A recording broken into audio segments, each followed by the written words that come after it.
Çemberli taşın gizemi. Bir Fransız araştırmacısı İstanbul ve Çevresi adlı yapıtında çemberli taştan ve altında olduğu iddia edilen haç parçalarından şöyle söz ediyor. Üst üste konulmuş 7 adet somaki taştan oluşan sütunun tepesinde başı haleli Tanrı Apollon görünümünde Konstantin'in heykeli bulunuyordu.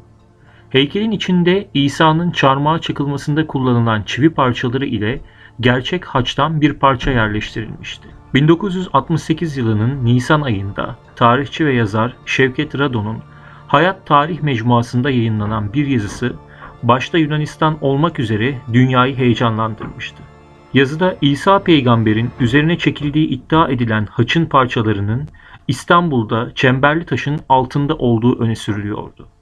Rado kendi kütüphanesinde bulunan ve 17. yüzyıldan kalma eski bir el yazması yapıtta haçın parçalarının Bizans İmparatoru Konstantin'in annesi Helena tarafından Kudüs'ten İstanbul'a getirtilerek Çemberli Taş'ın altına gömüldüğüne ilişkin anlatımlara rastladığını belirtiyor. Rado'nun değindiği yapıt, tıp, coğrafya ve din konularında kitaplarıyla tanınan Hazarfen Hüseyin Çelebi'nin Tenkil-Hüt Tevarih adlı kitabıydı. Yazının uluslararası bir heyecan uyandırmasının ardından yapılan araştırmalarda daha başka birçok kitapta da benzeri anlatımlara rastlandı. İsa peygamberin üzerine çakıldığına inanılan haç parçalarının Çemberli Taş'ın altında özel olarak hazırlanmış bir hücreye yerleştirdiği inancı yaygın şekilde kabul gördü. Çemberli Taş'ın asıl adı Konstantin sütunudur. İstanbul'un 11 Mayıs 330 tarihinde Roma İmparatorluğu'nun başkenti ilan edilmesinin anısına İmparator Konstantin tarafından bugünkü yerine yerleştirildi. Bizans döneminde Somaki sütunu da denirdi. Birçok kez yankın geçirmiş olmasından ötürü kimi Avrupalılarca yanık sütun adıyla da anılırdı. 430 yılında İmparator II. Theodosius sağlamlığından kuşkulanarak sütunu demir çemberlerle güçlendirdi. 1105 yılında çıkan bir fırtınada Apollon heykelinin devrilmesinden sonra heykelin yerine üzerine altın yıldızlı bir haç bulunan bir sütun başlığı yerleştirildi. Heykelin içindeki parçalar da sütunun altında bir hücre yapılarak buraya yerleştirildi. İstanbul'un 1453'te ele geçirilmesinin ardından Fatih Sultan Mehmet sütunun tepesindeki haçı indirtti. 1779'da çıkan bir başka yangın sonrası 1. Abdülhamit bugünkü demir çemberleri ve sıvayı yaptırdı. Yaklaşık 50 metre yüksekliğindeki çemberli taşın özgün biçimde en altındaki bölümün yüzeyine İsa peygamberin doğumunu betimleyen kabartma anlatımlar yer alıyordu. Sonrası ise sütunun sağlamlığı için çevresine taş bir kaplama ördürtüldü. Söz konusu hücrenin bulunduğu bölüm ise bugün yol düzeyinin 2-2,5 metre altında kaldığı varsayılmaktadır.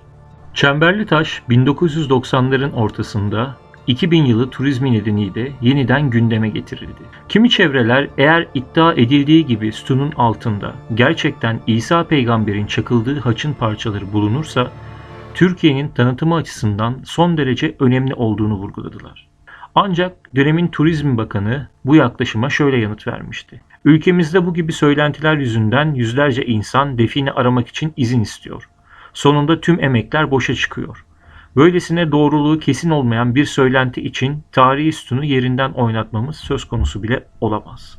İlgili çevrelerse UNESCO tarafından Mısır'daki Ebu Simdel Tapınağı'nın parçalara ayrılarak kilometrelerce uzağa başka bir alana taşındığını anımsatarak böylesine bir işlemin günümüz gelişmiş teknoloji olanaklarıyla Çemberli Taş için çok daha kolay olacağını öne sürdüler. Yine 1990'ların ortasında Çemberli Taş geçmişte yaşadığı fırtına ya da yangınlara göre çok daha büyük bir felaketin eşiğinden döndü.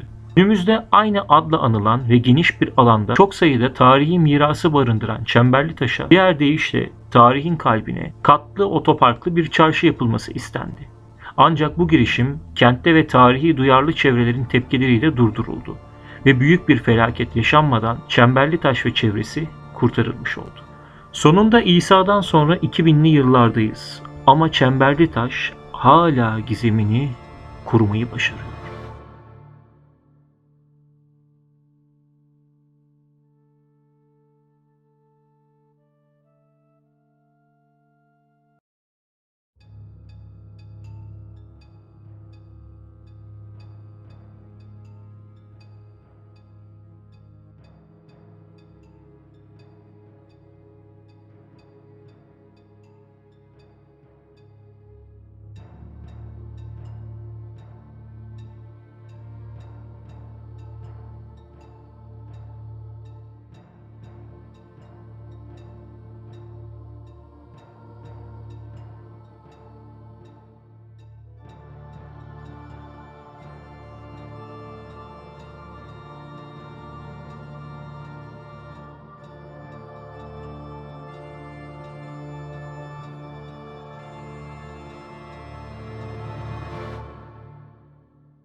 Videolarımızın devamı için kanalımıza abone olmayı unutmayın.